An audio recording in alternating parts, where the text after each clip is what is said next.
My channel और आज मैं कंपेरिजन करने वाला हूँ आरसीबी जीत के मेरा कंपेरिजन वीडियो है। तो इस कंपेरिजन में पहले भाई फॉल्ट से बेटर अच्छा है।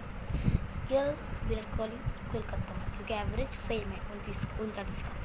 तो उसके बाद थर्ड नंबर पर जॉस बटलर 2-1, फोर्थ नंबर पर 3-2 हो गया। उसके बाद हो गया 4-3, उसके बाद हो गया हमारा 4-4, उसके बाद राशिद कुणाल 5-5 और अभी आई थिंक सो आपका जो भी है कई जगह से अच्छा नहीं बैटिंग करना आता है तो 6-5। उसके बाद अशोक है 6-6, ये है इक्वल तो 7-6 उसके बाद प्रसिद्ध बच्चा साइस मोहम्मद 6 जीटी अच्छा, उसके बाद जीटी अच्छा और उसके बाद आप इसका बाद मुझे पता चल गया। तो tata bye good bye subscribe कर दिया सॉरी। तो tata bye bye GT is the winner. Tata bye good bye subscribe कर दिया, शेयर कर दिया, लाइक करना, कमेंट कर दिया। जय हिंद।